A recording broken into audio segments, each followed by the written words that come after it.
धन्यवाद संचालक महोदय, आपने बोलने का अवसर दिया। आज बदलापुर की धरती पे पीडीए पंचायत और साथ ही साथ महिलाओं की सभा है। मैं समाजवादी पार्टी के हमारे प्रदेश अध्यक्ष, हम सबके दिल के करीब, पिता की तरह स्नेह देने वाले श्यामलाल पाल जी, आपका स्वागत करती हूँ जौनपुर की और बदलापुर की धरती पे। और पूरी आकांक्षा रखती हूँ कि यहाँ मंच पे उपस्थित सभी को आपका आशीर्वाद सदैव मिलता रहेगा और बदलापुर की धरती को भी हमेशा आपका आशीर्वाद इसी तरीके से मिलता रहेगा। मैं आभार व्यक्त करना चाहूंगी संगीता जी का। इन्होंने आपके बीच में मुझे लगता है बहुत इमोशनल होकर के अपनी सारी बातों को रख दिया। अब मेरे लिए बहुत कुछ कहना नहीं रह गया है। यहाँ पे उपस्थित मंच पे समाजवादी पार्टी की महिला विंग की राष्ट्रीय अध्यक्ष जूही सिंह जी, उपाध्यक्ष अनीता मिश्रा जी, आपका मैं स्वागत करती हूँ। मेरी माँ तुल्य हमारे बीच में मड़ियाऊ से विधायक रही श्रद्धा यादव जी, हमारे बीच में हमारे बड़े भाई जो कि वर्तमान में विधायक हैं लकी यादव जी, लक्ष्मण भाई, हमारे जिला अध्यक्ष जी राकेश मौर्य जी, पूर्व जिलाध्यक्ष जी अवधनाथ पाल जी, सभी सम्मानित हमारे मंच पे मनोभाव, आप सभी का मैं स्वागत करती हूँ। और बदलापुर की धरती पे मुझे मेरे पिता तुल्य नजर आ रहे हैं, आप सभी का हाथ जोड़ करके मैं प्रणाम करती हूँ और आशीर्वाद की आकांक्षा रखती हूँ। मेरे भाई मजबूत कंधों के साथ दिखाई दे रहे हैं जो इस पीडीए के कार्यक्रम को अनवरत जो चलने वाला है उसको आगे लेकर के जाने वाले हैं, उन सब मजबूत भाइयों को मैं सलाम करती हूँ और धन्यवाद करती हूँ कि आपने इस कार्यक्रम को इतना सफल बनाया और आप लोग इतनी मेहनत कर रहे हैं। और जो हमेशा कहीं ना कहीं पीछे छूट जाती थी, लेकिन जब पीडीए का नाम आया तो ये आधी आबादी किस तरीके से लड़ करके अपने हक अधिकार के लिए सबसे आगे आई है, आपको नमन करती हूँ और आभार व्यक्त करती हूँ कि कार्यक्रम 11 बजे से शुरू हो गया था और 11 बजे से आप सभी लोग यहाँ पे बैठी हुई हैं और अभी भी आपके चेहरे पे मैं मुस्कान देख सकती हूँ और आपका जज्बा और आपके हौसले को सलाम करती हूँ कि आप सिर्फ जनपद के लिए नहीं, इस प्रदेश के लिए नहीं, इस देश के लिए लड़ रही हैं कि किस तरीके से महिलाएं आगे आए और अपना हक और अधिकार जो है उन्हें मिले।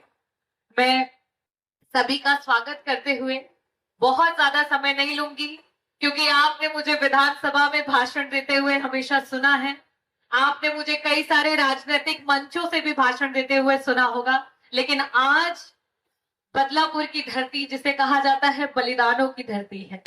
यहाँ ऐसे ऐसे बलिदानी हमारे बीच में बैठे हैं जो अगर ना लड़े होते सही वक्त पे तो आज हमारे बीच में ये जो समाजवादी पार्टी अपना झंडा लेकर के चल रही है, आज पीडीए का नारा लेकर चल रही है, कहीं ना कहीं कमजोर हो जाती। लेकिन अध्यक्ष जी मैं ये भी बताना चाहूंगी, बलिदान के साथ साथ बहुत ही बुद्धिमान भी है बदलापुर की धरती, क्योंकि जब सही समय आता है तो सही प्रतिनिधि, सही सरकार बनाने में कभी भी बदलापुर की धरती और बदलापुर के लोगों से चूक नहीं होती है। हाँ भले कभी ना कभी, क्योंकि हम सीधे साधे हैं, फरेब जरूर हो जाता है, लेकिन इस बार 27 में वो फरेब का भी बदला लेगी हमारी बदलापुर की धरती। क्यों आप सही कह रहे हो कि मैं तैयार है तो आगाज हो गए हैं।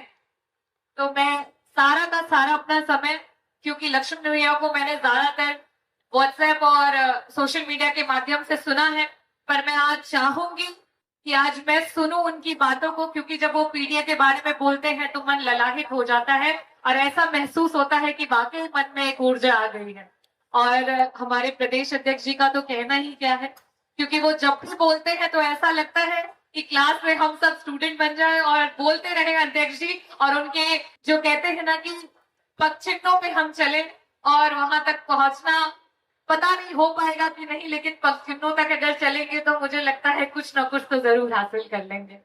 तो इन्हीं सब शब्दों के साथ मैं यही कहना चाहूंगी कि पीडीए का कार्यक्रम शुरू हो गया है, लेकिन सफल बनाने की जिम्मेदारी आपकी।